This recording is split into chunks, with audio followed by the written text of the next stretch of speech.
The phone call to usurp the position of the wife was worth hundreds of millions of dollars. TVB star Maggie Chan, who was pregnant, was subjected to such psychological torture that she miscarried and permanently lost the ability to have children. Without weapons or physical violence, the third party turned the telephone line into a tool to cause the unborn child's death in order to pave the way for her entry into the billionaire family. This is the most brutal evidence exposing the unseen crimes and the ultimate cruelty of Hong Kong's super-rich in the 1980s. In the years that followed, she systematically rebuilt the foundation of her mind. She enrolled in a university, ultimately earning a Master of Business Administration. The choice of an MBA was pointed. She mastered the very language of commerce and asset management that the men in her past had used to quantify her worth. This academic pursuit served as a rigorous psychological anchor, replacing the chaos of her former life with the cold, reliable structure of academia. She did not return to the screen immediately, refusing to let studio bosses exploit her trauma for television ratings. When she eventually stepped back into the public eye, it was on her own terms. In 1999, she quietly married Shin Shangyong, a Chinese-American businessman. There was no media circus, no grand declaration of victory over her past, merely the quiet establishment of a life beyond the reach of her abusers. The most profound reclamation of her stolen future occurred a decade later. In 2008, defying the permanent medical sentence handed down by the trauma of her 20s, she traveled to a devastatingly impoverished region in Shaanxi province. There, she adopted an abandoned infant girl named Lucia, a child born with severe physical challenges. The woman who had been mocked as a broken vessel by her husband's mistress became a mother. She poured her resources and time into orphanages, earning the quiet, enduring title of Mother of the Angels. She never explicitly weaponized her charity work against her past tormentors, but the contrast was stark and undeniable. She had taken the worst psychological violence the Hong Kong elite could inflict and transmuted it into a quiet, unshakable dignity. Across the city, the supposed victor of this brutal domestic war found that the spoils were largely illusory. Rosamond Kwan had successfully orchestrated the psychological demolition of a pregnant woman to clear her path to the Ma family fortune. Yet the iron gates of the Tai Sang banking dynasty remained firmly shut against her. William Ma Ching-wai was happy to parade her in public, utilizing her immense fame to feed his ego. But the patriarchal elders of the Ma family would never permit a woman labeled a premium mistress to hold the legal title of wife. After 7 years of public association, the relationship dissolved. She did not secure the ring, the shares, or the legitimate status she had fought so ruthlessly to obtain. Instead, she walked away carrying a permanent stain. The Hong Kong public, though easily distracted, has a long memory for a specific type of cruelty. The label of the woman who harassed a pregnant wife into a miscarriage became a shadow that followed her through every subsequent career triumph. Unable to secure her position in the Ma family, she merely shifted her sights to other apex predators within the corporate jungle. She became deeply entangled with Joseph Lau, another notoriously aggressive billionaire with a penchant for collecting actresses. It was within this relationship that the systemic rot of the tycoon class fully exposed itself. In 1993, an incident occurred that shattered any remaining illusion that these women were anything more than highly priced playthings. Following an emergency late-night hospital visit, rumors exploded across the Asian press regarding a perverse physical ordeal involving golf balls, allegedly orchestrated by the billionaire for his amusement in exchange for millions of dollars in property. While the absolute truth of the medical emergency remained buried under mountains of legal threats and hush money, the public perception was sealed. The system she had manipulated to destroy another woman was now openly degrading her. Years later, sitting in a tightly controlled television interview, she attempted to sanitize her legacy. She stated to the camera with a chilling lack of emotional weight that she had never actively tried to steal anyone's husband, but simply could not stop what others chose to do for her. She offered a vague expression of regret that someone had been hurt in the process. It was a masterclass in passive evasion, a refusal to take ownership of the weaponized telephone calls that had ended a life before it began. She remained fabulously wealthy, investing heavily in real estate and fashion, yet her legacy was permanently cemented, not as a cinematic legend, but as the ultimate cautionary tale of the premium mistress, a woman who sold her humanity to buy her way into a class that ultimately viewed her as a rental property. The men who engineered this environment faced no such reckoning. William Ma Ching-wai simply moved forward, entirely unscathed by the wreckage he had supervised.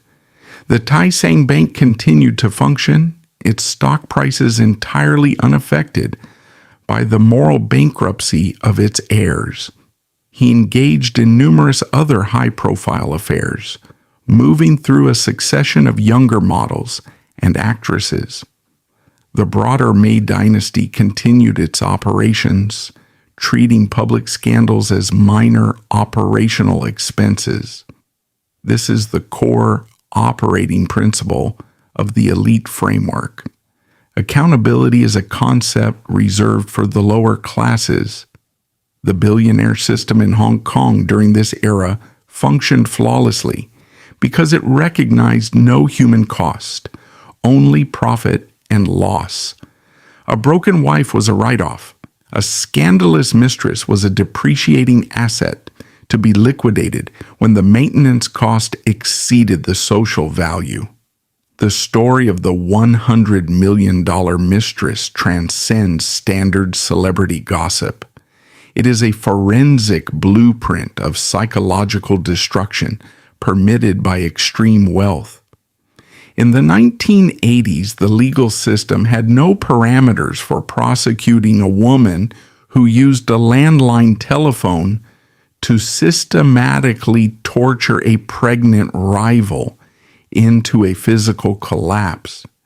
There were no bruises for the police to photograph, no poison for the coroner to find in the bloodstream.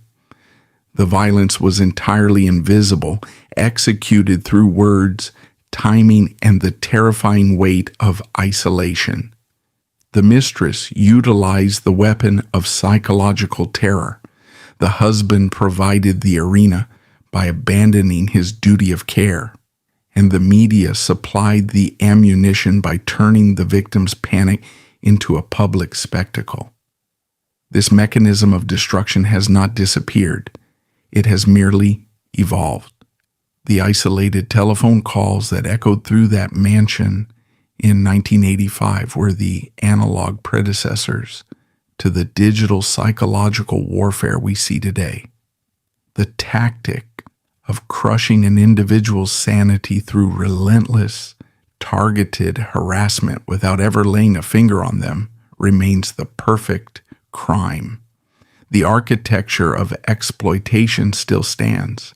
The entertainment industry and the corporate tycoons who fund it do not exist to celebrate beauty or talent. They exist to price it, consume it, and discard the husk when the juice runs dry.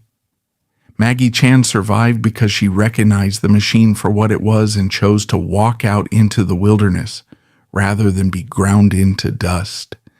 She paid an unimaginable price for her life, leaving behind her health, her child, and her career, but she lived to tell the tale through her actions. If she was the rare survivor who managed to shatter the glass walls of her enclosure and run, history dictates that others were not nearly as fortunate. In that exact same era, under the exact same neon glow of the Hong Kong entertainment boom, the pressure cooker of the studio system was claiming its pound of flesh. Just a few miles away from the quiet devastation of the Ma family mansion, another narrative was reaching a much more violent conclusion. In May of 1985, as the city consumed its daily diet of tabloid cruelty, an undeniable icon of the television screen, a woman whose bright, rebellious on-screen persona had captured millions, found herself trapped in a different kind of suffocating cage. Her decline was entirely orchestrated by the crushing, inescapable demands of a media empire that owned her every waking moment. There was no escape flight booked for her. There was only a locked door, a quiet apartment on Broadcast Drive, and the heavy, sweet smell of gas slowly filling the room. A death perfectly framed as a tragic accident of a fragile mind. A convenient narrative that neatly covered the fingerprints of an entire industry. The architecture of this elite meat grinder was deliberately constructed to protect capital at all costs. Hong Kong in the 1980s operated as a nuclear reactor of unregulated money and raw ambition. The entertainment industry was exploding, generating the most profitable stars in Asia. The absolute power, however, remained tightly gripped in the hands of real estate tycoons and banking families who covertly pulled the strings of the media syndicates. The public demanded pure, flawless idols on their screens. The billionaires demanded private collections of human assets to display at their banquets. A working-class actress rarely reached the peak of fame through talent alone. Survival required strict patronage from underground powers or corporate titans. Maggie Chan entered this hostile arena with a distinct advantage. She possessed striking physical beauty paired with formidable intellect, holding advanced education and fluency in 5 languages. In 1979, at the age of 21, she held the keys to becoming a dominant force on television. The illusion of control is the most dangerous trap in this industry. She believed she could dictate her own destiny by executing a marriage contract with William Ma Ching-wai, the primary heir to the Tai Sang Bank and Tai Sang Land Development Conglomerate. This was a financial empire valued at over $100 million at the time. She withdrew from the entertainment industry, trading the chaotic spotlight for the perceived security of a gilded cage. The transaction went into effect immediately. Within the tycoon circles of that era, a legal wife served a highly specific biological function: to manufacture a standardized heir. They were biological machines tasked with maintaining the family's financial bloodline and securing shareholder confidence. Simultaneously, a brutal, unwritten economy emerged on the periphery of these marriages: the rise of the premium mistress. These women were not transient escorts or desperate social climbers. They were top-tier silver screen beauties, women who actively hunted married billionaires to extract mansions, luxury cars, and massive capital investments. William Ma Ching-wai, a notorious playboy protected by his family's wealth, seamlessly integrated into this predatory game, Extreme wealth obliterated all standard moral constraints. The Hong Kong tabloid press quickly smelled the capital radiating from these illicit affairs. The first paparazzi photograph of William Ma Ching-wai loitering outside a high-end nightclub was not mere gossip. It was a calculated warning shot aimed directly at Maggie Chan's legal position. That was the exact moment she realized her high society contract was underwritten by psychological violence.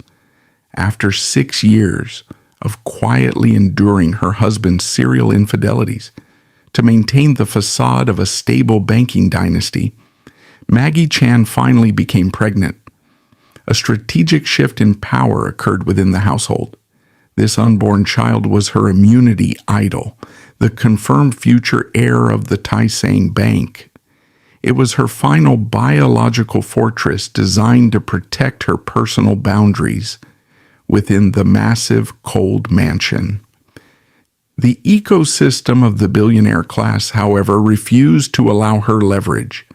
Her defensive line met a direct, catastrophic assault from the industry's premier predator, Rosamund Kwan. Operating at the absolute peak of her physical influence and widely branded as the #1 beauty of Hong Kong, Kwan refused to remain a hidden asset in the shadows. The news of the pregnancy leaked to the press, triggering a fatal retaliation. No triads were hired to issue threats. The murder weapon was a standard rotary phone. Relentless, aggressive calls began bombarding the Ma family mansion the moment William Ma Ching-wai left for his office. The voice on the other end was cold, sharp, and relentless. The insults were continuous, describing in agonizing graphic detail the sexual encounters between the mistress and the husband. The caller explicitly labeled the pregnant wife a useless, overweight burden who lacked the capacity to satisfy a man. The objective was surgical and highly effective: to shatter the psychological foundation of an expectant mother and enforce absolute, terrifying isolation. Every few days, a new paparazzi photo of Rosamund Kwan shopping with the husband would conveniently leak to the major publications. The photographers maintained a lucrative, unspoken alliance with these premium mistresses.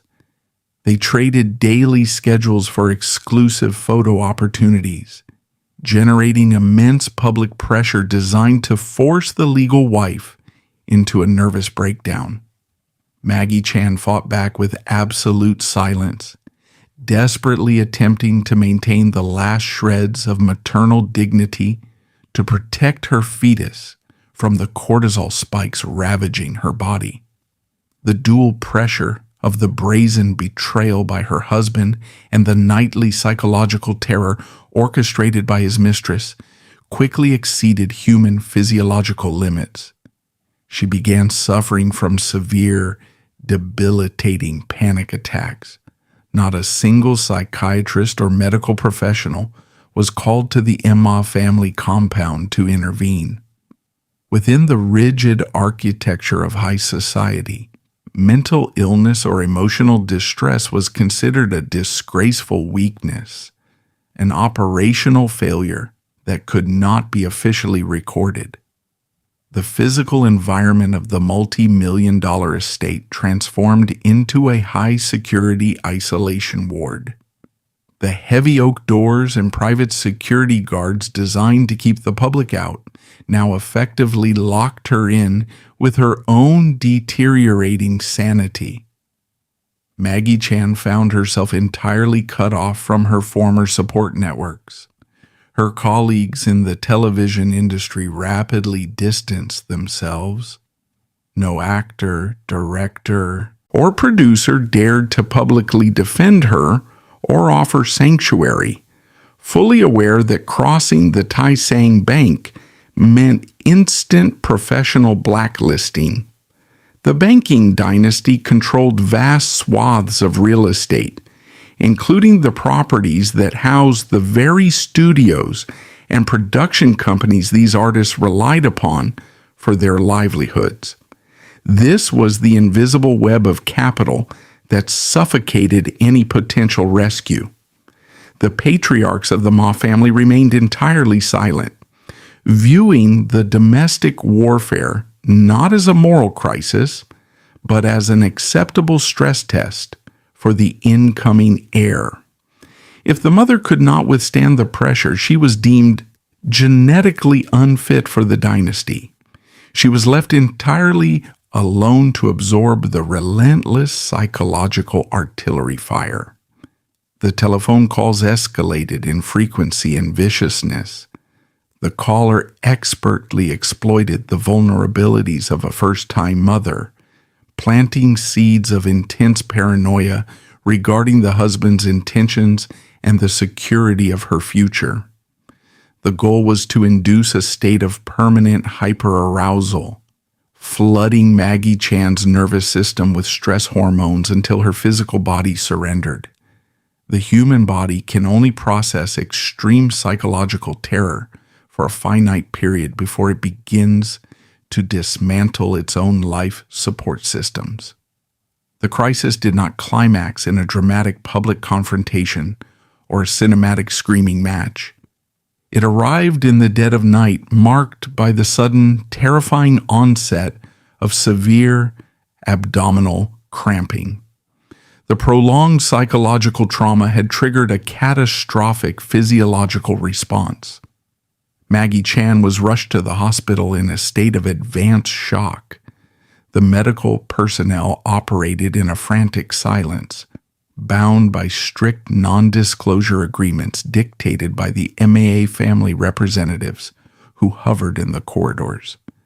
Despite emergency interventions, the trauma was irreversible.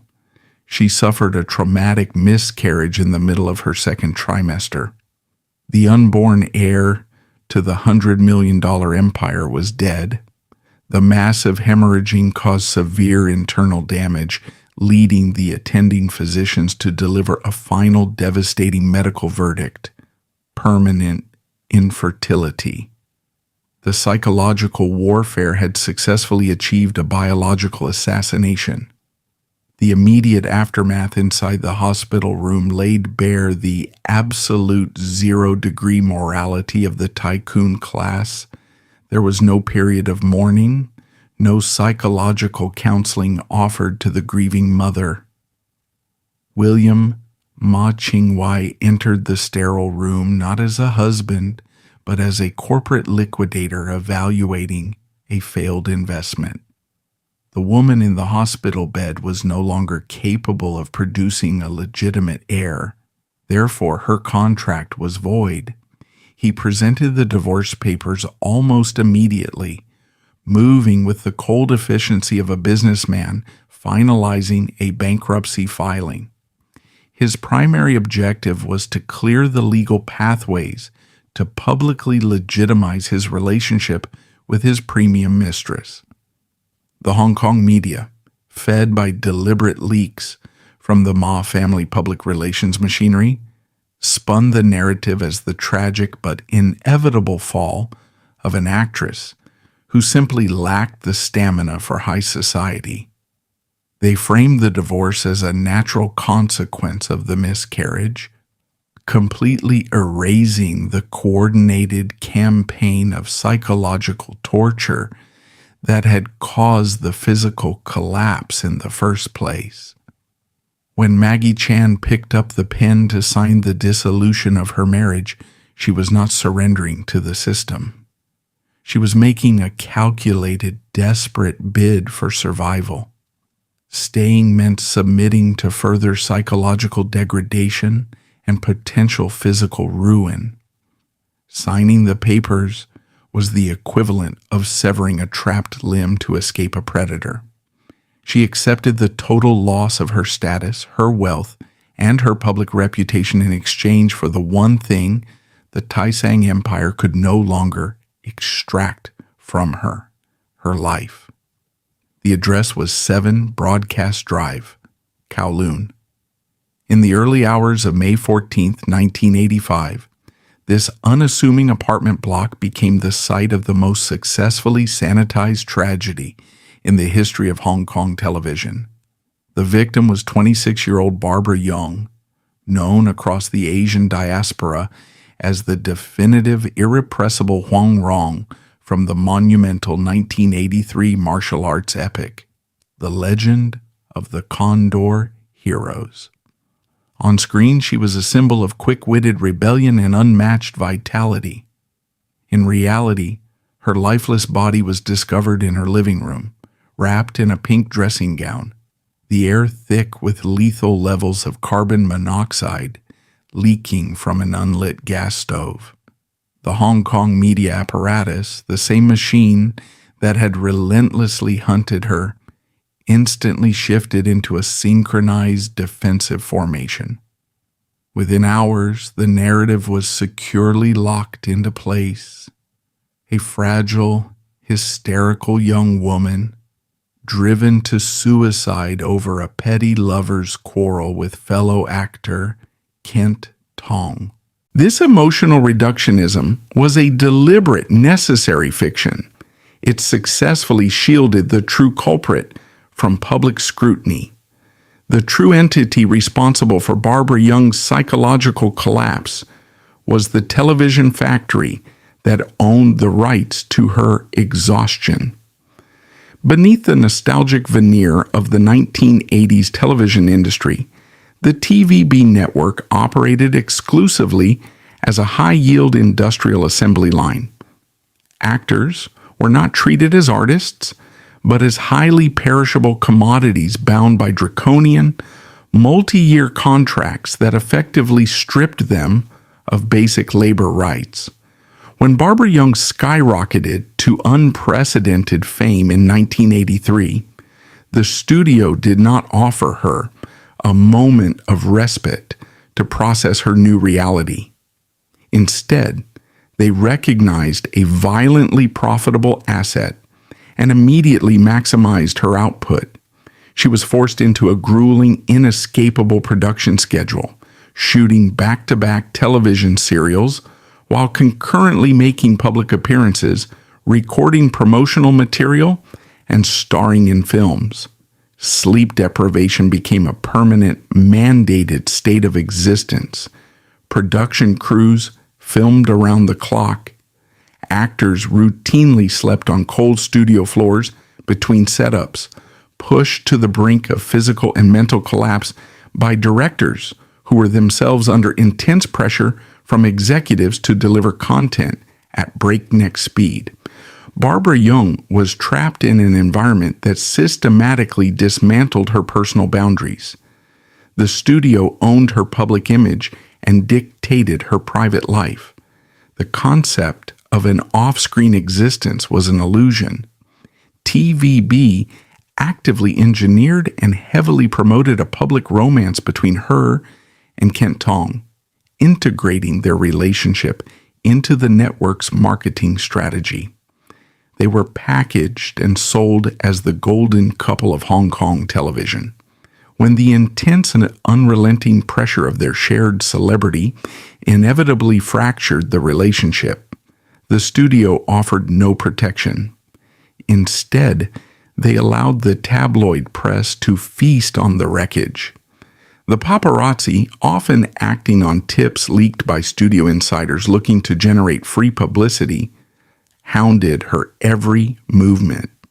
They published fabricated stories, documented her visible weight loss, and relentlessly questioned her about her failing romance at every public event. She was completely isolated in plain sight, surrounded by millions of adoring fans, but entirely cut off from genuine support. The network executives, the very people extracting millions of dollars from her labor, viewed her deteriorating mental state not as a medical emergency, but as a public relations inconvenience. The weeks leading up to her death were characterized by a profound, untreated psychological crisis. She was visibly exhausted, emotionally hollowed out by the punishing schedule, and the relentless media harassment. Friends and colleagues noted her erratic behavior, her sudden bursts of tears, and her desperate need for an escape that the studio explicitly forbade. There was no exit clause in a TVB contract for mental health. To breach a contract meant facing devastating financial penalties and permanent industry blacklisting. The television monopoly ensured that an actor either worked within their crushing parameters or faced total professional annihilation. On the night of May 13th, after another grueling day of filming and yet another highly publicized argument with Tong, the pressure cooker finally exploded. The decision to turn on the gas was the final tragic act of a woman who had been systematically stripped of all other options for peace. It was not a grand romantic gesture. It was a desperate attempt to force the machine to stop. The aftermath of her death was a masterclass in corporate damage control. The studio executives immediately seized control of the narrative. They orchestrated a massive, highly publicized funeral, transforming the tragic consequence of their exploitation into a final, highly rated television event. Over 100,000 fans flooded the streets. The top male stars of the network acted as pallbearers. Kent Tong was positioned as the sole villain of the narrative, the callous lover who pushed her over the edge. The media relentlessly attacked him, effectively ending his reign as a top-tier leading man. This was the ultimate misdirection. By focusing the public's rage entirely on the interpersonal drama, the network successfully insulated itself from any accountability. No one questioned the working conditions. No one investigated the inhumane hours, the lack of psychological support, or the predatory nature of the contracts. The system that drove Barbara Young to turn on the gas remained entirely intact, actively searching for the next young actress to feed into the machinery. The parallel between Maggie Chan and Barbara Young reveals the inescapable duality of the Hong Kong entertainment complex. Whether an actress attempted to escape into the supposedly safe harbor of a billionaire marriage or remained trapped within the grueling confines of the studio system, the outcome was dictated by the same ruthless calculus. Women were assets to be utilized until their physical or psychological structures failed. Maggie Chan survived by choosing total erasure, walking away from the neon lights to rebuild her life in silence. Barbara Young, bound by contracts and crushed by the weight of a public image she could no longer sustain, found her only exit in a locked apartment. Both women were casualties of an era that celebrated the glittering surface of fame, while deliberately ignoring the bodies buried beneath its foundation. The legacy of the 1980s Hong Kong Golden Age is inextricably linked to this hidden violence, a reminder that the most captivating stories on screen are often funded by the silent destruction of those forced to perform them. The shattered lives of the mid-1980s did not force a single moment of introspection within the Hong Kong entertainment complex. The destruction of Maggie Chan's family and the tragic death of Barbara Young were merely categorized as the collateral damage of a highly profitable business model.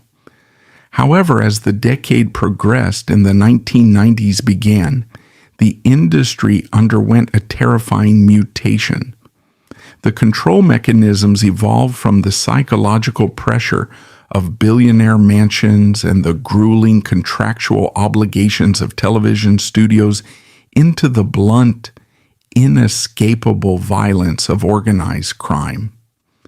The Hong Kong cinematic boom was generating unprecedented astronomical revenues, capturing markets across Asia and catching the attention of the city's most dangerous predators. The triad syndicates, traditionally focused on gambling, extortion, and narcotics, recognized that the film industry was the ultimate money laundering machine. They stopped demanding standard protection fees from production sets and aggressively transitioned into becoming film producers themselves. This shift marked the darkest, most volatile era in the region's entertainment history. If the television studio system operated as a white-collar sweatshop, the triad-backed cinema era functioned as a literal hostage situation. The unwritten rules of engagement were entirely rewritten with live ammunition. For the female stars who had navigated the perilous waters of tycoon patronage and studio exploitation, this new ecosystem introduced a completely different tier of terror. Male actors, no matter how famous, were frequently coerced into shooting multiple films simultaneously for meager pay, often with a literal firearm pressed against the director's head. But the syndicates understood that female stars possessed a specific vulnerability. Their market value was inextricably tied to their public image and bodily autonomy. To control a top-tier actress, the triads did not just threaten her life, they threatened her dignity, utilizing the threat of sexual violence and public degradation as absolute leverage. You could negotiate with a studio executive over a contract dispute. You could not negotiate with a syndicate boss who required your face on a movie poster to legitimize his illegal capital. The illusion that fame, wealth, or public adoration offered any physical protection was violently shattered in the early hours of April 25th, 1990. Karina Lau was one of the most prominent actresses of her generation, a woman who had successfully transitioned from television dramas to the lucrative silver screen. She was fiercely independent, managing her own career trajectory in an industry designed to keep women subjugated. In the weeks leading up to that night, she had committed a fatal error within the new triad-controlled paradigm. She had politely declined a film offer from a production company heavily backed by a notorious syndicate. She cited exhaustion and an already overflowing schedule. In a legitimate business environment, this is standard scheduling. In the criminalized film industry of 1990 Hong Kong, a refusal from an actress was interpreted as a direct insult to the syndicate's authority and a threat to their financial projections. It required an immediate, brutal, and highly visible correction to serve as a warning to the rest of the industry. The response was not a lawsuit. It was an abduction. As Karina Lau drove to a friend's apartment complex in the affluent mid-levels district after a night of filming, a van aggressively intercepted her vehicle. Security guards on duty watched helplessly as men forcibly removed the actress from her car, snapping the seatbelt and dragging her into the van before disappearing into the night. For 3 agonizing hours, the most famous woman in Hong Kong simply vanished. The police were notified, her colleagues gathered in a state of sheer panic, but the entire industry knew that law enforcement was largely paralyzed. The triads operated with near total impunity, often utilizing corrupt networks within the police force itself. When Lau finally reappeared hours later, deeply traumatized and visibly shaken, she claimed it was a simple robbery. She stated that the men had taken her cash and jewelry and let her go. The police closed the case with disturbing speed. The public largely accepted the robbery narrative, But the inner circle of the entertainment industry understood the terrifying subtext. The kidnapping was an execution of power. The syndicate had demonstrated that they could take the most heavily guarded, highly valued female asset in the city, hold her captive, and return her only when they saw fit. The message resonated through every dressing room and production office. No one says no to the syndicates. The psychological toll of that night remained buried for over a decade, a silent trauma suppressed in the name of career survival. Karina Lau displayed extraordinary psychological resilience, returning to work and continuing to build an empire, refusing to let the syndicates end her career. However, the system that allowed her abduction had one final, devastating act of cruelty to inflict. It demonstrated that the media machinery, the exact same apparatus that had terrorized Maggie Chan in 1985, remained fundamentally ruthless. In October 2002, the tabloid magazine East Week published a highly censored but unmistakable photograph of a terrified Karina Lau in a highly compromised state, taken during those 3 missing hours 12 years prior. The syndicate had documented her captivity to use as permanent blackmail, and somehow the images had found their way into the hands of a media corporation willing to profit from a woman's lowest moment of terror. The publication of that photograph was the ultimate weaponization of trauma. The magazine editors did not care about journalism or exposing organized crime. They cared exclusively about circulation numbers. They operated on the identical cold-blooded calculation as the tycoons of the 1980s. Female suffering is a highly lucrative commodity. They expected the public to consume the image with the same voracious, unquestioning appetite they had shown for Maggie Chan's divorce papers or Barbara Young's suicide. They expected the actress to retreat in shame, destroyed by the public exposure of her degradation. But the calculus failed. The landscape had marginally shifted. Instead of silent capitulation, the publication ignited an unprecedented industry-wide revolt. Hundreds of actors, directors, and musicians, many of whom had lived under the identical threat of triad violence throughout the 90s, took to the streets in a massive protest against the magazine. They recognized that the publication was not just an attack on Karina Lau, it was a terrifying reminder that the system still viewed them as raw material to be exploited, humiliated, and discarded for profit.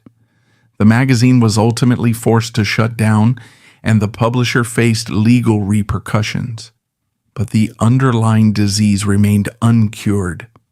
The trajectory from the weaponized telephone calls targeting a pregnant Maggie Chan in 1985 to the gas-filled apartment of Barbara Young to the physical abduction and subsequent media crucifixion of Karina Lau outlines a flawless, unbroken lineage of systemic abuse. The method shifted from psychological warfare to contractual entrapment, to organize physical violence, but the core objective never wavered. The Hong Kong entertainment industry, funded by untouchable capital and protected by a complicit press, was an architectural masterpiece of exploitation.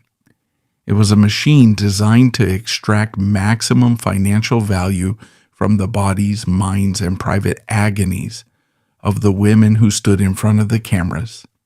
They were the glittering currency of a golden age, minted in the blood and silence of those who dared to step into the light. The turn of the millennium was supposed to mark the sanitization of the Hong Kong entertainment industry. The impending 1997 handover to China had triggered massive police crackdowns, effectively forcing the triad syndicates to retreat from the film studios and launder their capital through more traditional avenues, like Macau casinos and mainland real estate. The physical firearms were removed from the directors' heads. The overt kidnapping ceased. The industry executives, eager to present a polished corporate face to international investors, proudly declared that the lawless, blood-soaked era of the 1980s and 90s was dead. This was a masterfully constructed illusion. The architecture of exploitation had not been dismantled. It had simply been digitized and decentralized. The tycoons and the crime bosses had monopolized the destruction of female artists for decades, utilizing landline telephones, ironclad contracts, and paparazzi lenses as their weapons. The arrival of the broadband internet era did not erase these weapons. It democratized them. The power to humiliate, consume, and psychologically annihilate a woman was transferred from the penthouse suites of the Tai Sang Bank directly into the hands of the general public. By the early 2000s, conglomerates like the Emperor Entertainment Group, EEG, dominated the landscape, refining the old studio monopolies into a faster, more ruthless machinery. They refined the TVB model of the 1980s, functioning less like artistic agencies and more like idle manufacturing plants. They recognized that the most lucrative commodity in the Asian market was the illusion of absolute female purity. Young women were scouted, scrubbed of their personal histories, and packaged as pristine, untouchable figures. They were legally bound by contracts that micromanaged their diets, their friendships, and their romantic lives. They were sold to the public not as actors or singers, but as flawless, virginal products. The profit margins were astronomical, but the foundation was incredibly brittle. The system demanded that these women completely suppress their humanity, their sexuality, and their private lives to maintain a highly artificial corporate asset. It was a pressure cooker identical to the one that had suffocated Barbara Young in 1985, but equipped with a new terrifying variable: a digital audience capable of instant global distribution. In January 2008, the illusion violently shattered, triggering the most catastrophic media event in the history of Asian entertainment. The catalyst was mundane: a broken laptop belonging to actor and pop culture icon Edison Chen, handed over to a local computer repair shop. Technicians bypassed the deleted files, extracting a massive archive of highly intimate private photographs featuring Chen and several of the industry's most prominent female stars. These were not illicitly captured paparazzi shots. They were private moments between consenting adults, securely stored and entirely disconnected from their public personas. When these technicians illegally uploaded the files to local internet forums, they effectively triggered a digital nuclear detonation. Within hours, the images bypassed the control of the studio executives, the legal injunctions of the billionaires, and the traditional media gatekeepers. They cascaded across global servers, multiplying at a rate that made containment mathematically impossible. The private lives of these women were instantly transformed into public property, consumed by millions of anonymous users who stripped away their humanity with every click. The response of the corporate entertainment machine revealed the absolute unyielding misogyny at the core of the industry. The studios did not mobilize their massive legal and public relations resources to protect the women whose privacy had been violently violated. Instead, They recognized that the purity of their products had been permanently contaminated, rendering them commercially worthless. The women were immediately abandoned. Jillian Chung, one half of the immensely popular pop duo Twins, was the first to be fed to the wolves. EEG had spent years aggressively marketing her as the ultimate symbol of innocent schoolgirl charm. When her private photographs leaked, the studio forced her to face the media in a hastily arranged, excruciatingly humiliating press conference. She was placed in front of a firing squad of flashing cameras, her face pale, her voice trembling, and forced to apologize to the public.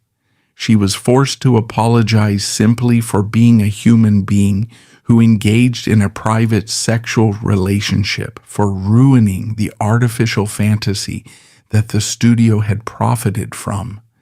She famously stated she had been naive and silly, a phrase the media instantly weaponized to mock her further. The public, feeling betrayed by the collapse of the idol illusion, unleashed a torrent of digital vitriol that eclipsed the cruelty of any 1980s tabloid. Her career was immediately frozen, her endorsements were terminated, and she was effectively erased from the industry for years. The studio cut its losses and moved on to manufacture the next pristine product. Cecilia Chung, a critically acclaimed actress with a fiercely independent reputation, faced a different but equally devastating form of public execution. Unlike the manufactured idols, Chung was a proven cinematic talent, married to fellow superstar Nicholas Tse and holding a secure position within the industry elite. Yet, the systemic reaction to her involvement in the leak proved that no amount of talent or marital status could shield a woman from the industry's fundamental double standards. The media coverage surrounding Chung did not focus on the criminal violation of her privacy. Instead, it obsessively dissected the timeline of the photographs, attempting to calculate whether they were taken before or during her relationship with Tse. The public narrative instantly shifted from a discussion of a cybercrime to a forensic examination of a woman's moral worth as a wife and mother. Paparazzi besieged her home, turning her family's trauma into a daily spectator sport. She was subjected to a relentless psychological siege that perfectly mirrored the isolation tactics used against Maggie Chan 23 years earlier. The only difference was that the harassing phone calls were no longer coming from a single rival mistress. They were coming from millions of anonymous internet users demanding her public humiliation. While she ultimately survived the immediate fallout, the psychological scarring and the permanent damage to her public image altered the trajectory of her career permanently. The most damning indictment of the Hong Kong entertainment ecosystem during the 2008 crisis was the stark asymmetry of the fallout. The women whose bodies were exposed without consent were permanently branded with scarlet letters. They were forced into hiding, their careers derailed, their mental health shattered by the weight of global public shaming. They were required to perform performative grief and beg for forgiveness from an audience that had eagerly consumed their stolen intimacy. Conversely, Edison Chen, the man who had taken and improperly secured the photographs, faced a vastly different trajectory. While he held a press conference to announce his indefinite departure from the Hong Kong entertainment industry, the exile was largely symbolic. He relocated to North America, successfully pivoted into the lucrative world of streetwear and fashion entrepreneurship, and eventually found a pathway back to public acceptance. The industry and the public ultimately forgave the man for his carelessness, categorizing his actions as a reckless mistake of youth. They never forgave the women for their bodies. The system clearly dictated that a man's reputation was a resilient asset that could be rehabilitated, while a woman's reputation was a fragile, single-use commodity. Once broken, it was swept into the incinerator. This digital massacre was not a departure from the history of the Hong Kong elite. It was its most perfect, efficient evolution. When we trace the bloodline of exploitation, the connections are undeniable and chilling. In 1985, a billionaire's mistress weaponized a landline telephone to inflict targeted psychological torture on Maggie Chan, resulting in a dead heir and a discarded wife, all while the system looked away. In 1985, a television studio weaponized an inescapable contract to extract maximum labor from Barbara Young, pushing her into a gas-filled room while the network counted its advertising revenue. In 1990, organized crime weaponized physical violence and a camera to abduct Karina Lau, using the threat of public degradation to enforce compliance. By 2008, the system no longer needed the tycoons, the studio bosses, or the triads to execute the violence. The internet had optimized the process. The public had been trained for decades by the tabloid media to view female celebrities not as humans, but as public property to be consumed, judged, and destroyed for entertainment. The mechanisms of destruction are constantly upgraded, but the core objective remains entirely static: the extraction of capital through the policing and punishing of female existence.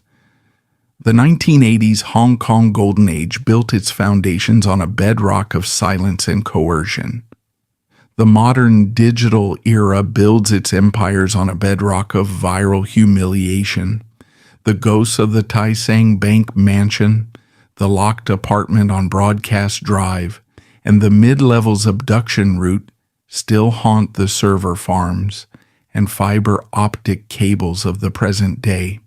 The fatal phone call that triggered a traumatic miscarriage never actually hung up. It merely evolved into a notification, a leaked file, a viral hashtag.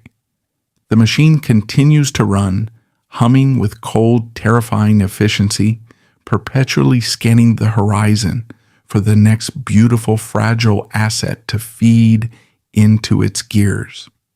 The history is not a closed chapter. It is a continuously updating operating system, and the screen is always waiting for the next victim. The narrative arc that began with a ringing rotary telephone in a multi-million-dollar mansion does not end with the signing of a divorce paper on a hospital bed. That was merely the conclusion of the active assault. What followed was a decades-long forensic exhibition of how extreme wealth metabolizes cruelty, and how survival in a system designed to consume you requires a radical redefinition of victory. The Tai Seng Bank empire, the premium mistresses, and the tabloid syndicates operated under a shared fundamental delusion. They believed that because they had successfully destroyed a woman's biological capacity to produce an heir, they had successfully destroyed the woman herself. They calculated her value entirely on her utility to the patriarchal structure. When her reproductive system collapsed under the weight of their coordinated psychological warfare, they categorized her as a total loss, a decommissioned asset to be quietly swept out the back doors of high society. They expected Maggie Chan to fade into obscurity, a broken cautionary tale used to frighten the next generation of actresses into compliance. They fundamentally miscalculated the resilience of a mind that has chosen to emancipate itself from their economy of validation. The subsequent decades revealed the stark, undeniable contrast in the trajectories of the victim and the perpetrators. The instigator of that fatal 1985 harassment campaign found herself trapped in the very amber she had helped pour.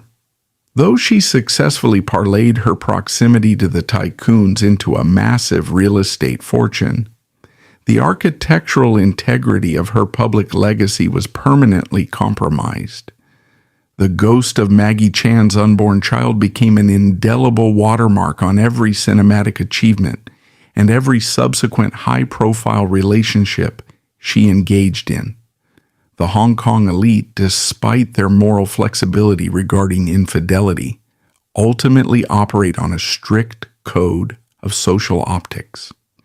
They were perfectly willing to utilize her as a glittering accessory at their galas, but the iron doors of legitimate dynastic marriage remained bolted against her. She spent the rest of her life navigating the precarious, degrading position of a highly valued rental property within the billionaire class. When she finally attempted to sanitize her history in tightly controlled television interviews years later, her carefully rehearsed expressions of vague regret only highlighted the chilling absence of genuine accountability. She remained a prisoner of the persona she had ruthlessly carved out in 1985, forever defending her actions to an audience that had long ago rendered its verdict. She won the battle for the mansion, but she permanently lost the right to define her own history. The men who engineered the arena faced the profound, silent tragedy of getting exactly what they wanted. William Ma Ching-wai and the broader Mei dynasty continued their operations, entirely unobstructed by the physical and psychological wreckage they had authorized. They moved through a succession of younger women, treating marriage and divorce as minor corporate restructuring events. Yet, the absolute insulation provided by their wealth created a profound rot at the core of their empire. They existed in a vacuum devoid of consequence, where human beings were interchangeable commodities. The Tai Sang Bank continued to generate massive dividends, but the men who controlled it remained locked in an endless, hollow cycle of consumption, incapable of distinguishing between loyalty and purchased silence. The system they maintained was a flawless machine for generating capital, but it was a catastrophic failure at generating anything resembling human meaning. They lived and died behind high-security walls, protected from the world, but entirely isolated from the reality of the damage they had inflicted. In blinding contrast, the woman they discarded executed the most profound and quiet act of revenge possible. She outlived their definitions.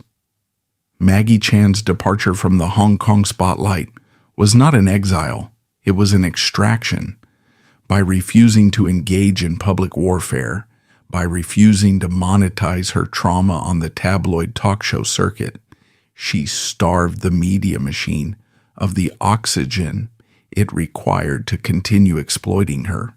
She took the shattered fragments of her identity and systematically rebuilt them outside the blast radius of the entertainment industry. Earning a Master of Business Administration was a deliberate, tactical acquisition of knowledge.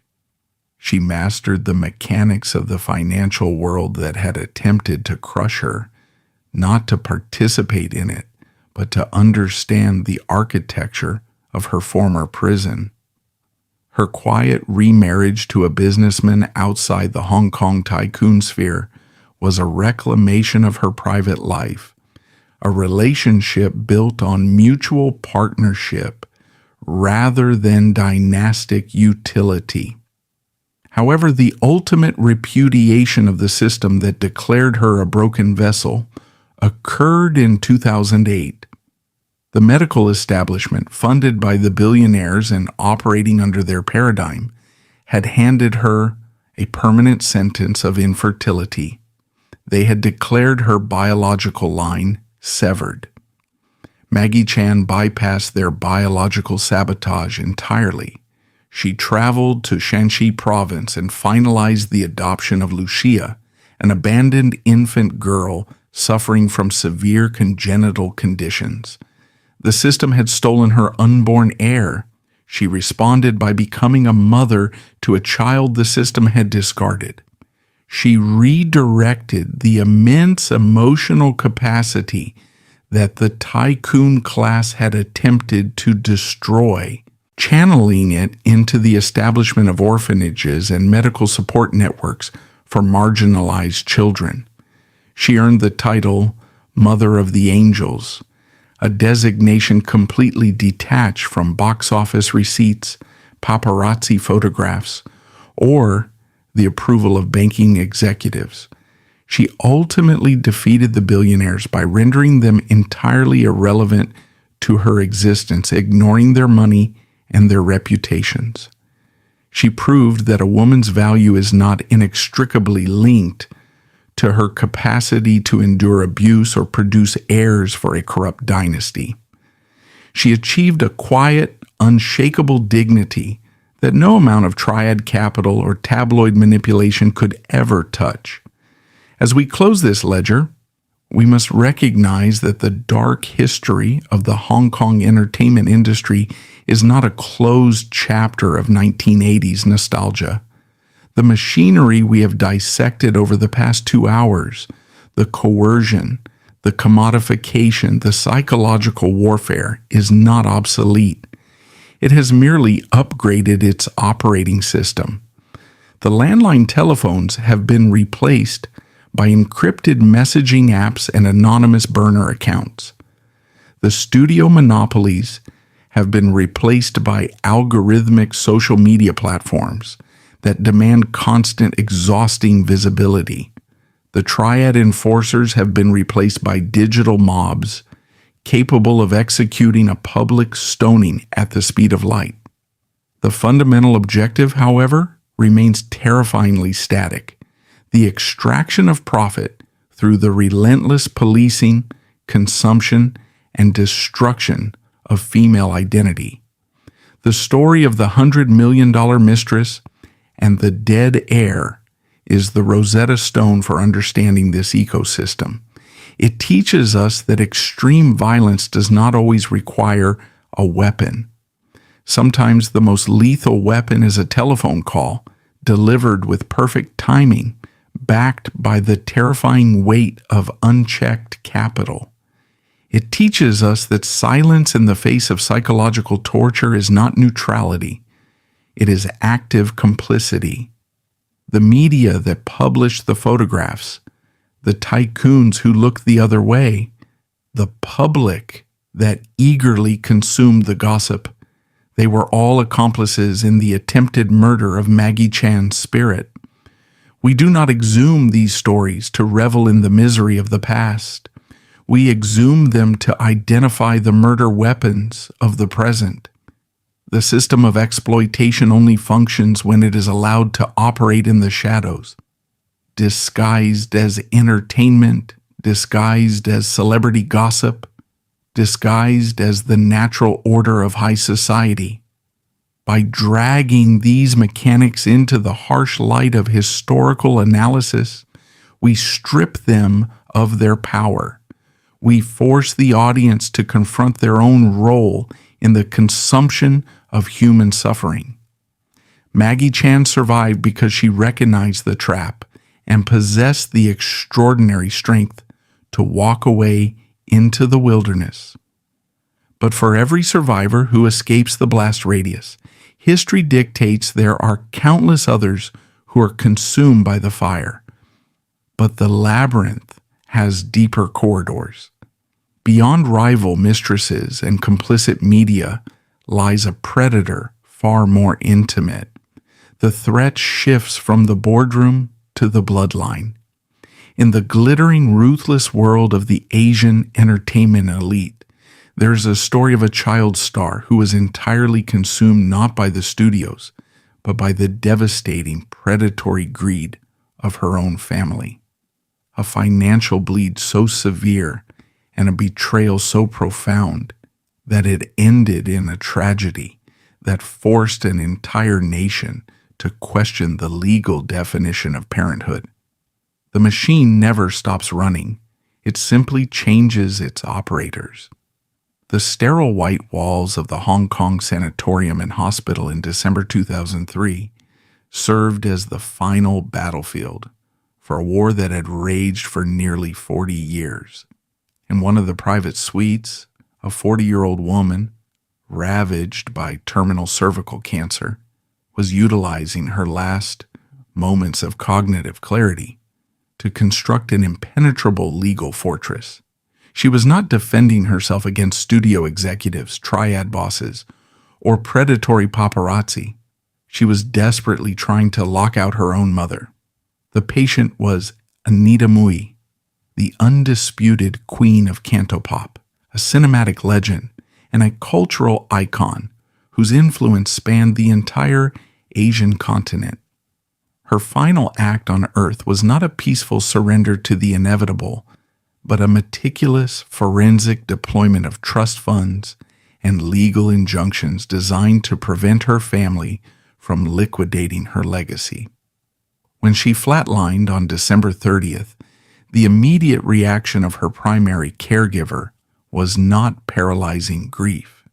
It was the mobilization of a legal team to break the will and seize a multi-million-dollar estate. This is the darkest, most heavily protected secret of the Asian entertainment complex. We have examined the cruelty of billionaires and the violence of syndicates, but those are external predators. Their extortion is transactional. The most devastating destruction occurs when the parasite shares your DNA, weaponizing the sacred cultural mandate of filial piety to execute a lifelong campaign of financial and psychological bleeding. In traditional Asian societal architecture, filial piety is not merely a virtue. It is an absolute, non-negotiable moral date law. Children are born with an unpayable debt to their parents for the gift of existence. Within the ruthless economic engine of the entertainment industry, this ancient philosophy is frequently corrupted into a legally binding contract of endless extortion. Anita Mui was inducted into this system of indentured servitude before she even possessed the cognitive capacity to understand it. She was born into severe poverty in 1960s Hong Kong. Her father died early, leaving her mother, Tam Maycom, to manage a struggling household. Tam did not shield her youngest daughter from the harsh realities of the streets. She recognized a lucrative asset and immediately deployed it. By the age of 4, Anita and her older sister were performing in rundown amusement parks, seedy nightclubs, and street corners to generate revenue for the family. This was not a stage mother nurturing a child prodigy. This was a manager extracting daily labor. Anita was deprived of a standard childhood and forced to drop out of school. Her education terminated so she could sing for drunken patrons to ensure her older brothers could eat. From her earliest memories, her value within the family hierarchy was strictly calculated by her daily earning capacity. She was psychologically conditioned to understand that maternal approval was a conditional commodity, purchased exclusively through financial output. When Anita Mui skyrocketed to unprecedented fame in the 1980s, becoming the highest paid female entertainer in the region, the scale of the family's extortion expanded exponentially. She was generating millions of dollars, yet she found herself trapped in an inescapable cycle of debt repayment. She was not financing her own lifestyle. She was single-handedly servicing the catastrophic gambling losses and chronic business failures of her mother and her two adult, able-bodied brothers.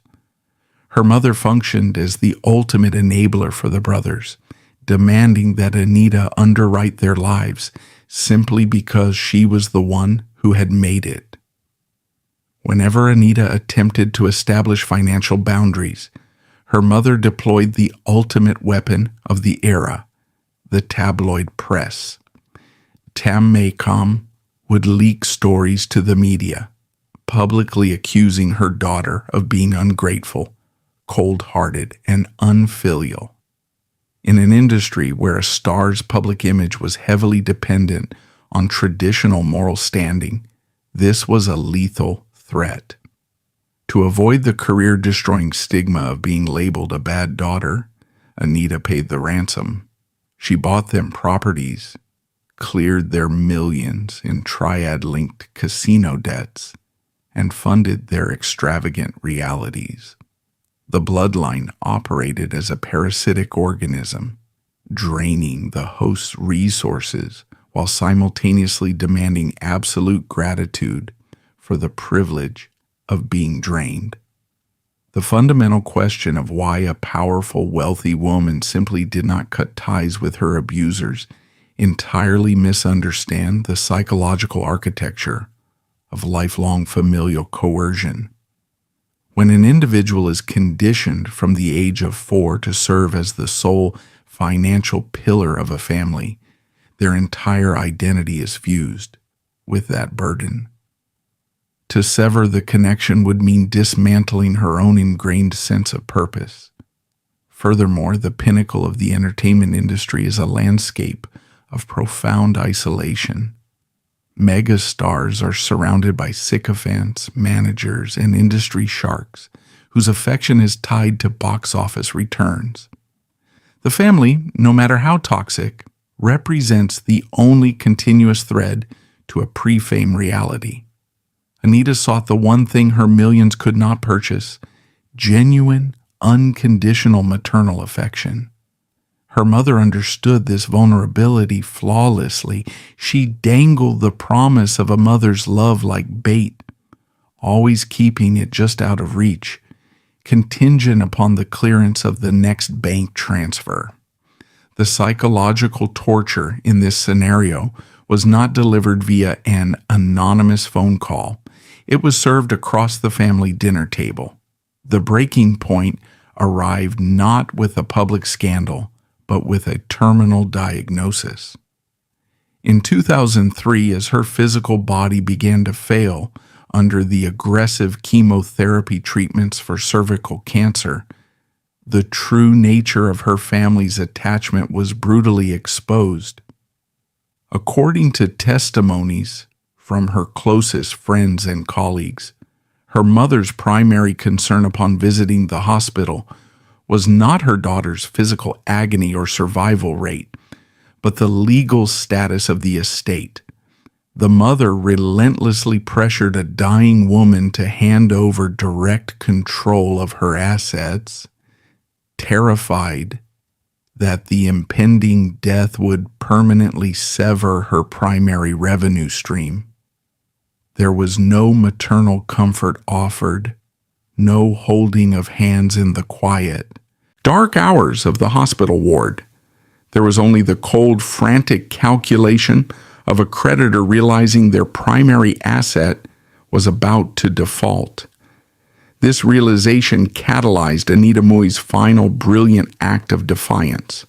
Operating with total clarity despite the heavy doses of morphine, she summoned her legal team.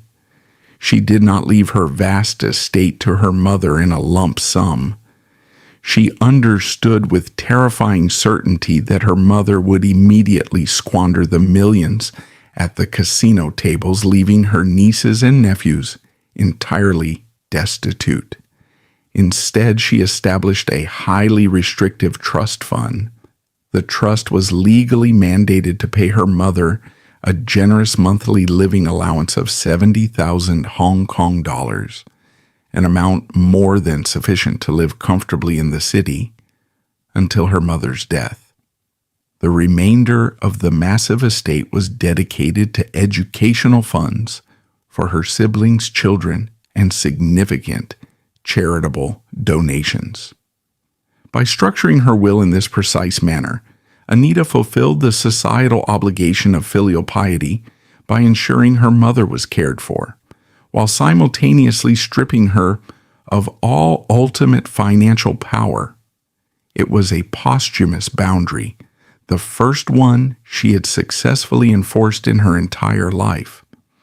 Before her body was even cold, the facade of a grieving family shattered completely. Enraged by the monthly allowance restriction and the loss of the principal capital, Tam Maycom launched a legal crusade that would consume the Hong Kong court system for nearly 2 decades. She hired armies of lawyers attempting to invalidate the trust by claiming her daughter was mentally incapacitated when signing the documents. To fund these endless, futile lawsuits, she engaged in a campaign of public desecration that shocked the world. She legally forced the auction of Anita's most personal belongings, including her music awards, private diaries, and eventually her intimate undergarments. The public watched in revulsion as a mother systematically dismantled and sold her daughter's dignity for spare change. The courts repeatedly ruled against the mother, validating the integrity of the trust, but the exorbitant legal fees slowly drained the estate's resources. Tam eventually declared bankruptcy, yet continued to complain to the tabloids about her meager allowance, entirely unrepentant, demonstrating absolutely zero grief for the loss of her child. She viewed her daughter's death not as a tragedy, but as a breach of contract. The blueprint of the parasitic family is not confined to the borders of Hong Kong, nor is it buried in the early 2000s. It is a systemic, industry-wide pathology that continues to evolve, finding new jurisdictions and new victims. 16 years after Anita Mui secured her trust fund, the exact same nightmare manifested in South Korea, but with a crucial, devastating variation. If Anita Mui was the victim of a mother who stayed to extract, Gu Hara was the victim of a mother who abandoned her, only to return for the payout. Gu Hara, a megastar of the K-pop industry, endured a life of extreme public pressure, cyberbullying, and a vicious revenge porn blackmail campaign orchestrated by a former boyfriend. When the psychological weight finally crushed her in 2019, leading to her suicide at the age of 28, her biological mother suddenly materialized at the funeral. This was a woman who had abandoned Hera when she was 9 years old, relinquishing all parental rights and vanishing for 2 decades. Yet under the archaic inheritance laws of South Korea, biological parentage automatically guaranteed her 50% of the deceased star's multi-million-dollar estate. The mother did not come to mourn. She arrived with legal representation, demanding her share of a fortune built by a daughter she had thrown away. She insisted on taking photographs with celebrities at the memorial service, treating her child's funeral as a networking event and a payday. This brazen display of greed triggered a nationwide crisis. Hera's surviving brother launched a desperate legal and public campaign to block the inheritance, arguing that biology does not equal the right to profit from a child's death. The public outrage was so profound and the injustice so glaring that it forced the South Korean legislature to act. The campaign resulted in the drafting of the Guhara Act, a landmark piece of legislation designed to disqualify parents who severely neglect their duties from inheriting their children's estates. It was a legal reckoning that directly challenged the ancient, unassailable rights of the bloodline. The parallel tragedies of Anita Mui and Guhara expose the most terrifying vulnerability of the Asian entertainer. A star can hire lawyers to fight a predatory studio. They can hire bodyguards to keep the triads and the paparazzi at bay. They can flee a toxic billionaire and rebuild their lives in another country. But there is no geographical escape from the psychological grip of the family.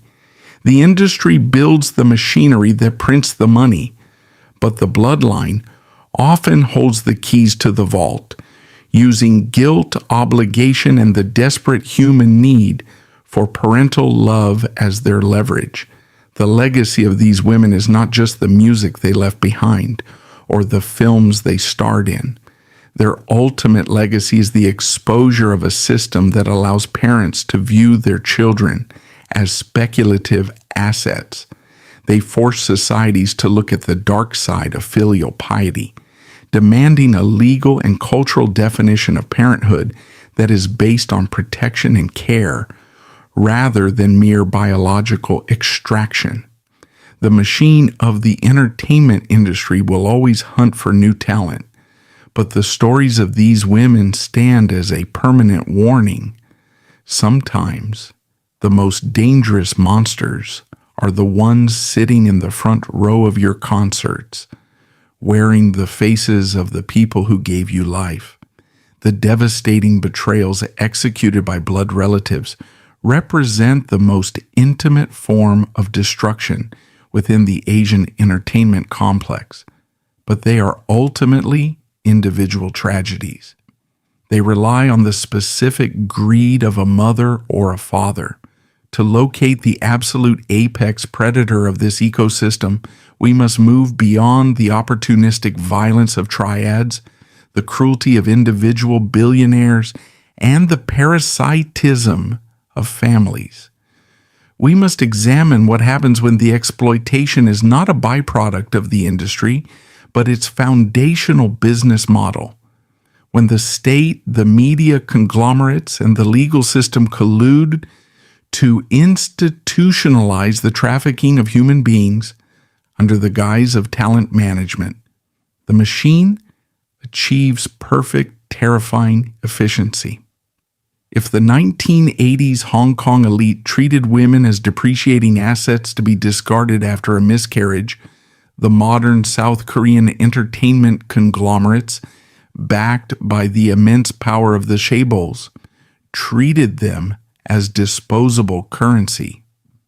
This was no longer a domestic dispute over $100 million inheritance.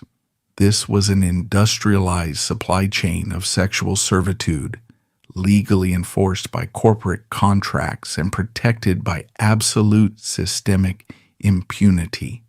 The transition from the chaotic, triad-infiltrated studios of Hong Kong to the hyperstructured, globally exported K-pop and K-drama machinery appeared on the surface to be a modernization.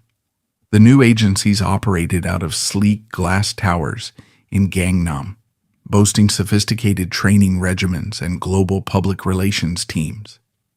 But beneath this sanitized corporate veneer lay the sponsor system. This was not the voluntary, calculated social climbing of the premium mistresses of the 1980s. Women like Rosamund Kwan possessed established fame and actively leveraged it to extract real estate from tycoons. The sponsor system operated on the exact opposite principle. It targeted the most vulnerable, unknown rookies at the bottom of the hierarchy. Talent agencies did not merely manage careers, they functioned as high-end brokerage firms. The CEOs of these agencies secured funding, television roles, and favorable media coverage by offering their young, legally trapped female talents as sexual bribes to an elite roster of corporate executives, politicians, newspaper publishers, and broadcast directors. The women were not mistresses. They were corporate hospitality items written into the operational budget of the nation's most powerful men. The trap was elegantly simple and legally foolproof. An aspiring actress, often young and financially unstable, would sign an exclusive, multi-year contract with an agency. Buried within the dense legal jargon was a catastrophic termination clause. If the actress wished to break the contract, she was liable for a financial penalty so astronomical it would bankrupt her family for generations. Once the ink was dry, the trap snapped shut. The agency CEO now owned her physical autonomy. If she refused to attend a networking dinner, pour drinks for a CEO, or provide sexual favors in the private rooms of luxury golf resorts, she was not just fired. She was physically beaten. Her career was permanently blacklisted across all networks, and she was threatened with the crushing financial ruin of the termination fee. It was a hostage situation executed with a fountain pen instead of a firearm. This invisible meat grinder operated flawlessly for years until it violently collided with the conscience of a 29-year-old actress named Jang Ja-yeon. In 2009, Jang secured a supporting role in Boys Over Flowers, a massive television phenomenon that swept across Asia. The agonizing irony of her life was inescapable. The drama was a romanticized, glittering portrayal of elite, untouchable billionaires, the exact demographic of men who were systematically destroying her off-screen. While the public watched her perform on television, completely oblivious to her reality, her daily existence was a psychological and physical horror story. Her agency CEO, Kim Sung-hoon, had retrofitted the third floor of his corporate headquarters into a private VIP suite, complete with a bed and a shower. It was a customized abattoir. Zhang was routinely summoned to this room or to high-end bars and overseas golf trips to serve the men who controlled the South Korean media and corporate landscape. The degradation was relentless and absolute. The psychological warfare that Maggie Chan endured via telephone calls was terrifying. But Jang Ja-yeon was forced to look her abusers in the eye while they violated her. She was robbed of sleep, forced to entertain multiple men simultaneously, and violently assaulted by her CEO with plastic water bottles when she showed any sign of resistance. The system demanded total submission, to the point of stripping away her most fundamental human dignities. On the exact anniversary of her parents' death, a day that demanded mourning and respect, she was forced to dress up and entertain the CEO's associates at a drinking party.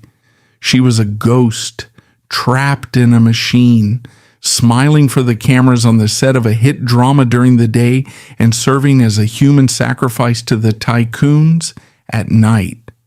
She realized with crushing clarity that she could not go to the police. She could not go to the press. The men she was forced to service were the very executives who owned the major newspapers, directed the broadcast networks, and funded the political campaigns.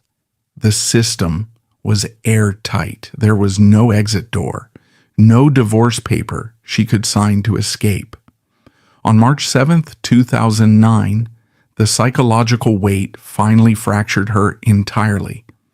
Jang Ja-yeon was found dead in her home, having chosen suicide as the only available method to terminate her contract. But she did not leave quietly. She recognized that her physical body was the only leverage she had left, and she weaponized her death to detonate a bomb within the establishment. Before she died, she drafted a devastating 7-page handwritten manifesto. This document, which became known as the Jang Ja-yeon List, was a forensic accounting of her hell. It detailed the beatings, the forced servitude, and the exact mechanics of the agency's prostitution ring. Most importantly, it contained a roster of 31 high-ranking VIPs, the apex predators of South Korean society, who had utilized her body. She explicitly named the executives of the Chosun Ilbo, one of the country's most powerful conservative newspapers. She named prominent broadcast producers and corporate titans. It was a dying declaration designed to force a legal reckoning. What followed was the most chilling demonstration of systemic impunity in modern Asian history. When a woman sacrifices her life to provide a signed, detailed confession outlining a network of elite human trafficking, the expected response of a functioning justice system is a sweeping investigation. The actual response of the South Korean establishment was a masterclass in aggressive, coordinated erasure. The media, usually a ferocious and relentless force in hunting down celebrity scandals, suddenly exhibited an unnatural synchronized silence. The major newspapers, whose executives were named on the list, deliberately suppressed the investigation, framing her death as a simple case of depression caused by a lack of career success. They insulted her memory to protect their board members. The police investigation was a theatrical performance of deliberate incompetence. Law enforcement officials raided the agency, but the crucial evidence, the CCTV footage of the VIP room, the detailed financial ledgers, the digital correspondence, mysteriously vanished or was deemed unrecoverable. The VIPs named on the list were invited in for polite, superficial questioning and immediately cleared of all charges.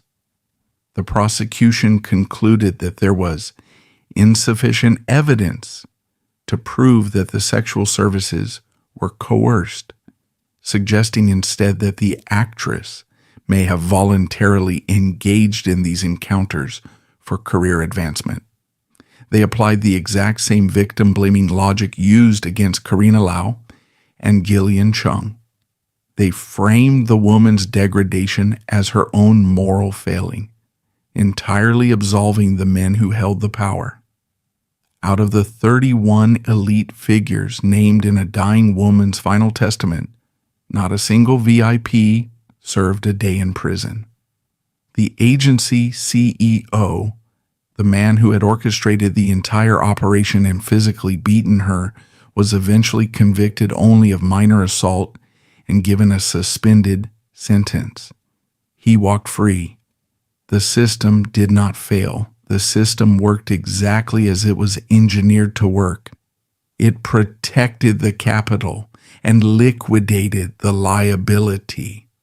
The tragedy of Jang Ja-yeon acts as the ultimate grim conclusion to the thesis we began in the 1980s.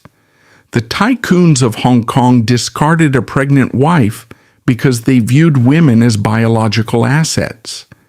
The chaebol executives of South Korea drove a young actress to suicide because they viewed women as corporate entertainment expenses.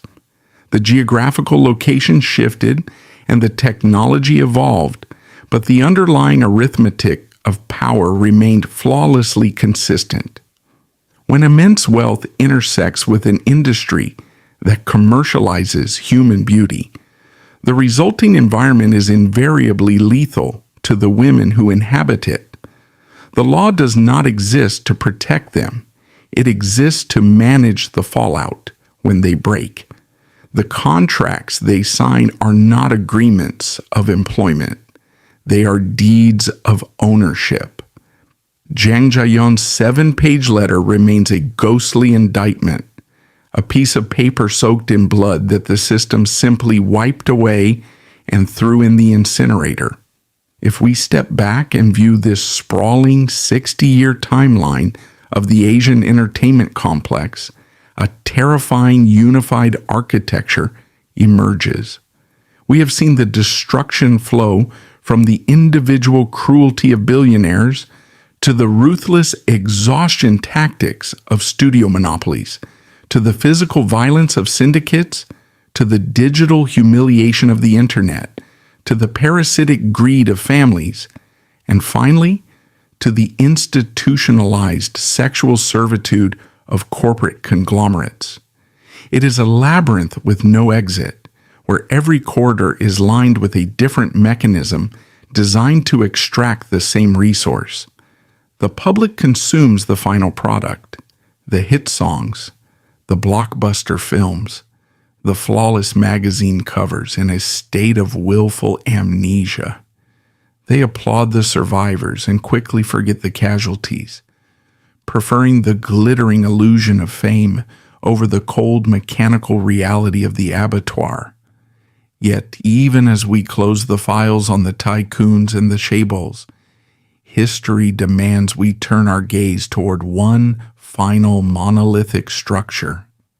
If South Korea's elite could successfully cover up the industrialized exploitation of female rookies by blaming rogue management and insufficient evidence across the sea in Japan, an even darker, more impenetrable empire had been operating for over half a century. This was a system where the exploitation was not a hidden side business, but the absolute open foundation of the country's most powerful talent agency. It was an empire built not on the subjugation of women, but on the systematic, unchecked predation of thousands of young boys. A man who controlled the dreams of an entire nation, dictating the pop culture of a superpower, operating with the total terrifying complicity of the Japanese media, the police, and the public until the day he died. The machine does not discriminate by gender when the target is vulnerable. It only requires a steady supply of youth and a society willing to look the other way. Johnny and Associates was never merely a talent agency. It operated as an institution of cultural engineering with the geopolitical authority of an independent nation-state. Founded in the early 1960s by Johnny Kitagawa, a Japanese-American entertainment mogul, the agency did not just participate in the pop culture market, it manufactured it, monopolized it, and fiercely guarded its borders. For over half a century, if a television network, a magazine publisher, or a corporate sponsor wanted access to the most lucrative demographic in Japan, the purchasing power of millions of devoted female fans, they had to negotiate directly with Kitagawa. He produced an unbroken lineage of boy bands that defined the youth of multiple generations: SMAP, Arashi, Kinky Kids, Cat Toon. These groups were the lifeblood of Japanese broadcasting, but the flawless synchronized choreography presented on screen was built upon a subterranean foundation of systematic, industrialized child sexual abuse that the entire nation agreed to ignore. The recruitment pipeline was designed to attract the most vulnerable demographic possible: prepubescent boys, often between the ages of 10 and 14. These children, officially designated as juniors, were absorbed into a fiercely competitive cult-like ecosystem. They were separated from the protective structures of their families and placed into dormitories entirely controlled by the agency. Kitagawa positioned himself not as a corporate executive, but as an omnipotent paternal figure. He demanded absolute loyalty, controlling their schedules, their finances, and their access to the outside world. The psychological conditioning was masterful. The boys were taught that debut, the ultimate goal of stardom, the promise of wealth and national adoration, was a gift that only Kitagawa could bestow. He was the sole gatekeeper to their dreams. Within this closed, hyper-pressured environment, sexual submission was rapidly normalized. It was not framed as an assault. It was perversely integrated into the hierarchy of success. The boys recognized through silent observation and shared unspoken trauma that to refuse the CEO's nighttime summons to his private quarters was to invite immediate professional erasure. You either submitted or you were banished back to obscurity, your dreams permanently extinguished.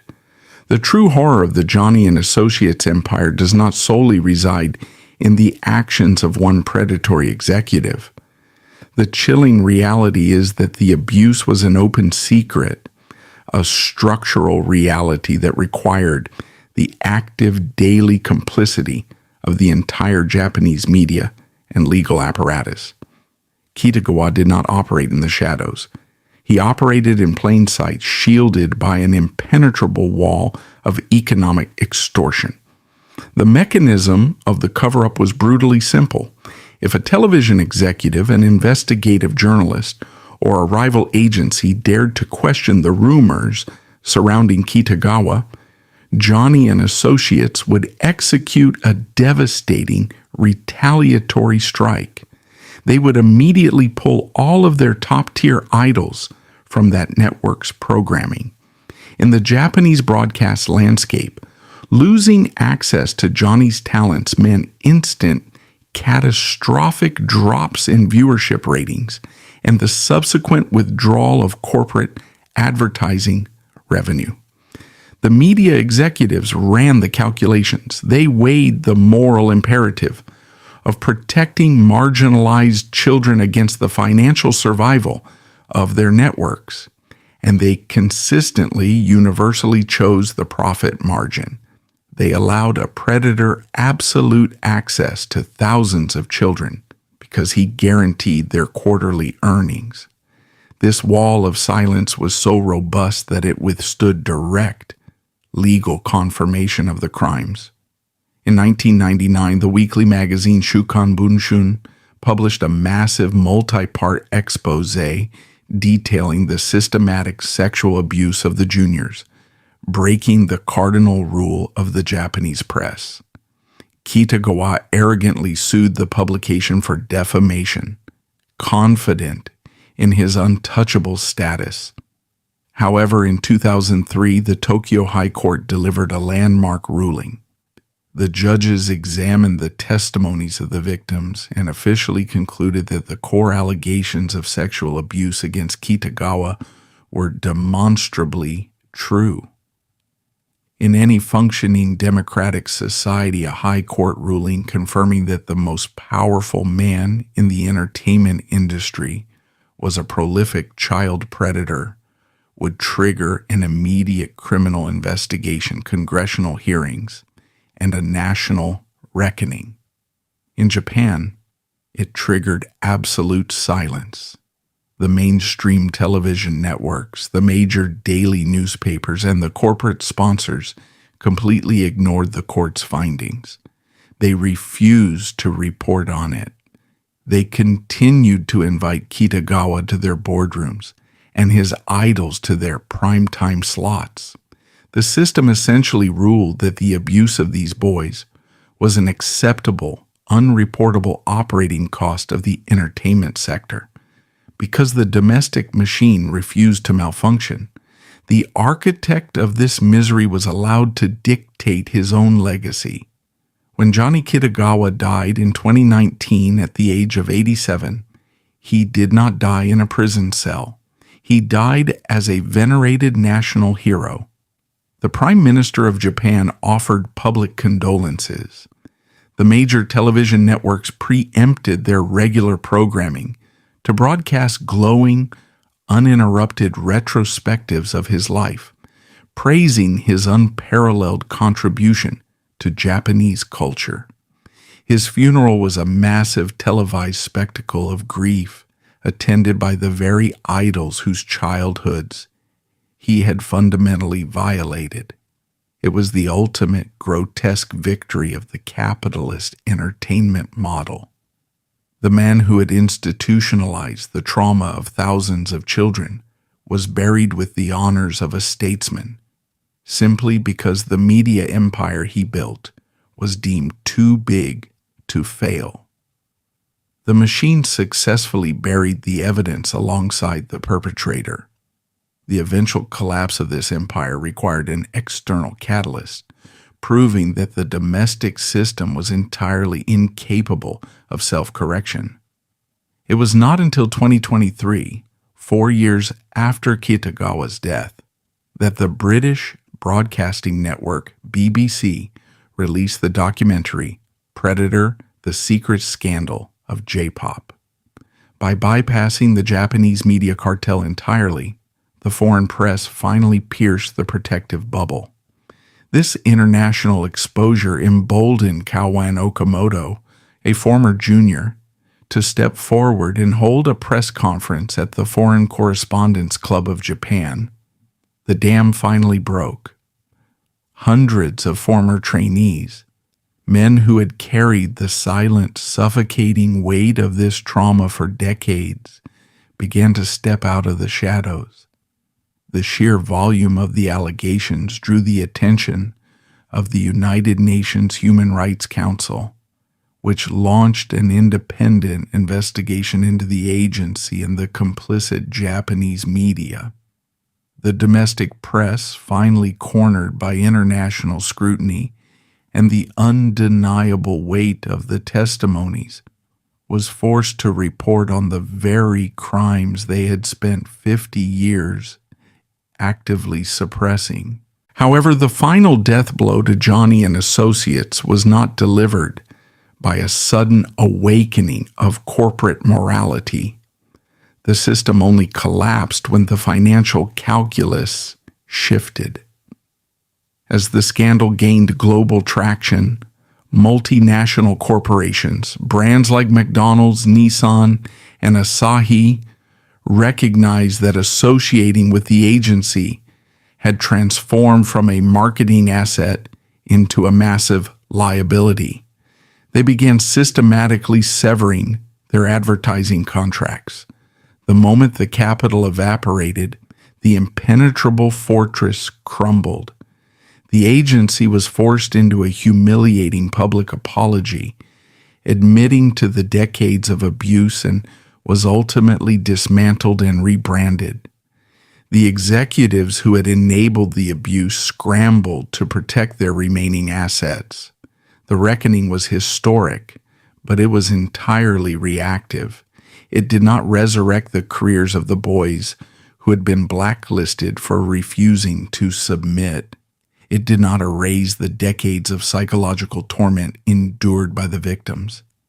It simply demonstrated that the industry's ethical boundaries are defined exclusively by its profit margins.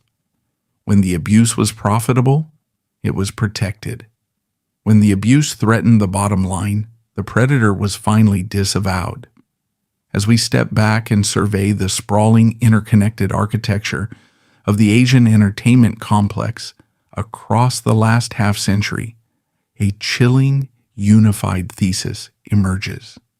From the neon-lit hills of Hong Kong to the glass towers of Seoul and the monolithic agencies of Tokyo, the variations in language, geography, and methodology are merely cosmetic. The underlying operating system is flawlessly consistent. The industry does not exist to celebrate human talent, to create art, or to fulfill the dreams of the ambitious. It is a highly optimized financial instrument designed to extract maximum capital by commodifying, consuming, and frequently destroying the physical and psychological autonomy of its participants. From the ringing rotary phone in a 1980s mansion to the institutionalized cover-ups of modern talent agencies, the victims, Maggie Chan, Barbara Young, Karina Lau, Jillian Chung, Anita Mui, Jang Ja-yeon, and the countless boys of Johnny and Associates share a chilling reality. They are not unfortunate casualties of a broken system. They are the essential fuel required to keep the machine running. The billionaires, the studio executives, the media conglomerates, and the talent agencies all rely on a fundamental silent agreement with the public that the glittering, flawless product delivered to the screen justifies the violence occurring behind it. We, the audience, have historically honored this agreement. We consume the scandals, we buy the magazines, we stream the music, and we look away from the wreckage. The dark history of this industry is not a relic of the past. It is a continuously running engine. The names of the agencies change, the technologies of distribution upgrade, and the public relations strategies become more sophisticated.